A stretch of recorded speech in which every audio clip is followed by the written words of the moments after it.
Let's talk about what environments that we know that generate these kind of dysregulated behaviors.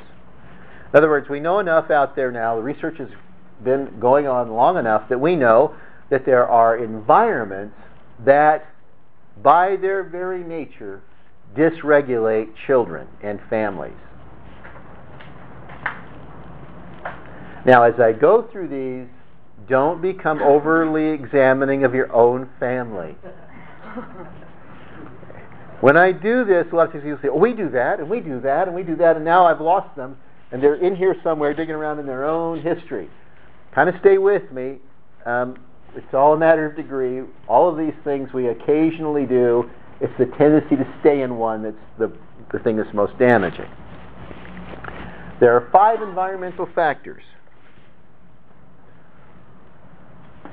that contribute to personality disorders, addictive behaviors, a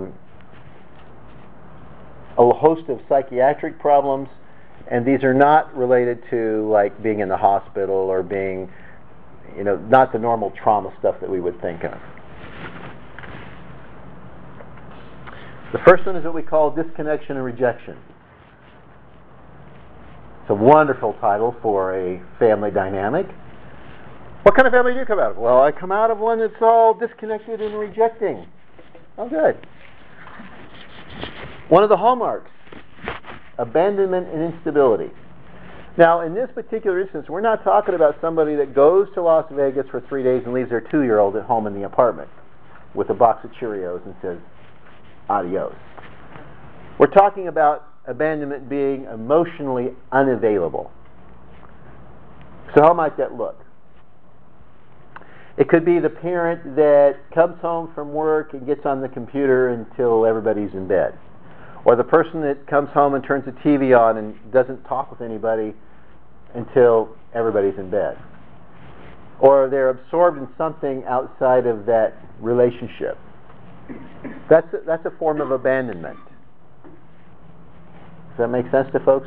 It doesn't have to be, your parent was mad at you, let you off on 5th Street and just drove away and left you there, which happens, but we're not really talking about that form of abandonment. We're talking about more of an emotional abandonment that is about the quality of the attachment.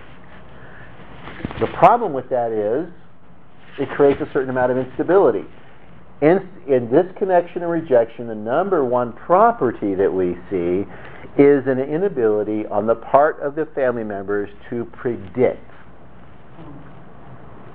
a behavior. So, Kevin, if you were stuck between here and Los Angeles, your car blew out, and you needed help, do you know who you would call? Mm-hmm. Would they come rescue you? You can predict that. Okay? How many of you are married? Okay. So, within a certain range, you can probably predict that if you were in trouble or you were ill, they would care for you, right? Not that that's always true, but you can kind of predict that. What we notice in these families is that predictability is not consistent. In other words, sometimes it happens, a lot of times it doesn't. So, today, I may, if I'm Brenda's kid, I may do something that's kind of silly and she might laugh at it. I might do the same thing tomorrow and she slap me for it. See, that there's no predictability there. So now I have to be hypervigilant because my environment is not safe. Are you catching that? So abandonment and instability are the first 2 we look at. The next one is ability to trust or mistrust people. How is trust formed? This is the P word again. How about predictability? Who do you trust that you can't predict their behavior? And sometimes we trust people because we can predict their behavior. I know that I'm not going to talk to certain people because I know what's going to come that way, and I just don't want that in my life, so I won't talk to them. Predictability, again, is the foundation of mistrust or trust. Think of the people you trust most. They probably are the most predictable to you. Now, this is also one where we have abuse. Now, this is the full range of abuse. It doesn't necessarily have to be all of them. It can be one. So it can be physical, it can be sexual, it can be emotional. There's also some other kinds of abuse. Lack of provision of education. Lack of provision of medical services. Do you see how that could be also abusive? For example, one of the little 14-year-old guys that I'm familiar with right now, he didn't want to go to school. His dad didn't think it was a big deal, so he didn't go to school for 2 years. So dad would get wasted and kid would take care of dad for 2 years. So he missed 2nd and 3rd grade. And of course now he's been in 14 different schools. He's 14 now. So he's between 3rd grade and on, he's been just all over the place. Do you think that he might, that's abusive? Yeah. But it's not a physical abusive, it's more of a abuse because they weren't given basic things that they need to have. Okay, what about deprivation of nurturance? This doesn't mean that they aren't nurturing, it means that they aren't consistently nurturing. So there may be a lot of love in this home, it's just sporadic. And once again, we're not just talking about parent to child, or child to child, but also adult to adult. Deprivation of empathy, where they don't understand the normal developmental process of a child. So, you know,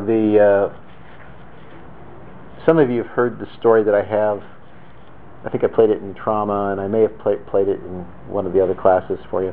This gal who starts out life, she was born, her mother didn't want her. Her mother traded her for a car, gave her to some people that owned the junkyard they just traded up. You get my baby, I get your 77 Trans Am. And that's how that worked. And as you listen to her story, you realize that these parents had no idea of normal developmental processes. They put responsibilities and expectations on her that were way above what a normal child should have. And of course, when she didn't perform them, reacted to her very angrily, including, I think some of you this will be familiar, including making her spend the night in a dumpster because she'd thrown a fork away. Okay, that kind of thing. Now, we would consider that abusive, but it's certainly a lack of empathy, a deprivation of empathy. Deprivation of protection. Do we see that out there? How many people have even knowingly let someone have access to their children that was inappropriate? Or, if you're a user, you invite your drug-using buddies into your home, are you protecting your family? Probably not. This is my good buddy. Not good. Defectiveness and shame is an outcome. We begin to see children emerge, this feeling of being defective somehow, a lot of shame. And it's not, if this is a family pattern, you'll also see this in the parent. A lot of defectiveness and shame messages.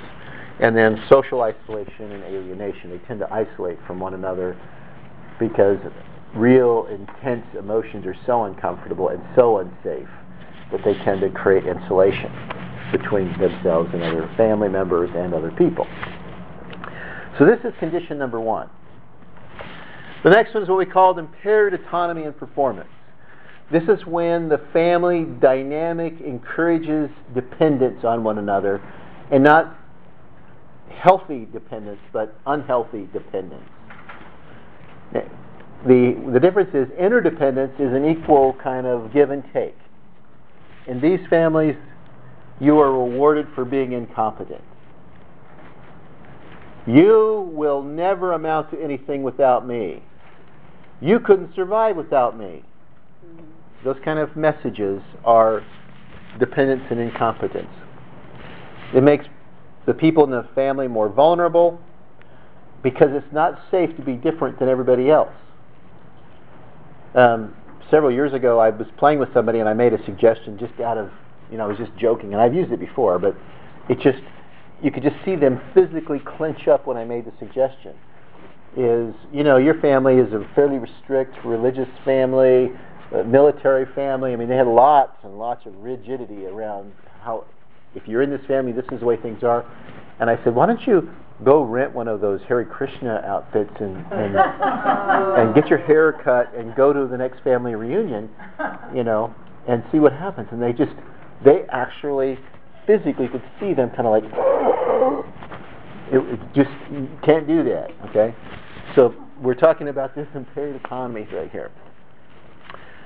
It's really difficult to have a sense of who you are when you can't be separate and then interdependent. The normal developmental process for a child to come into this world is they come in and they are dependent. Then they begin the process of maturity where they become independent and separate. And then as they continue to mature, they become interdependent. Does that make sense? Mm-hmm. That's a process. That's a normal developmental process. If it gets sidetracked, then we find that they don't make the transition. They may not make the transition from dependence to independence, or they may not make the transition from independence to interdependence. Does that track with everybody? When expectations about the self interfere with the ability to separate, survive, function independently, or perform successfully. Let me give you another little example of this one, and it'll kind of help make sense of this. I worked with this family. The boy had been in a gang, had been on drugs, had been truant from school, had been getting really horrible grades when he showed up to school. He went through a program that we were working and agreed to go back to school. And in the course of the next several months, he didn't miss any days. He was getting C grades. Now, it's not great grades, but C grades are passing grades. And so we were talking about with his dad, he's in school, he's getting passing grades, he's off drugs, he's not running around with the gangbangers anymore. We were kind of wanting to celebrate those changes. And Dad says this, well, he still wet the bed till he was 13.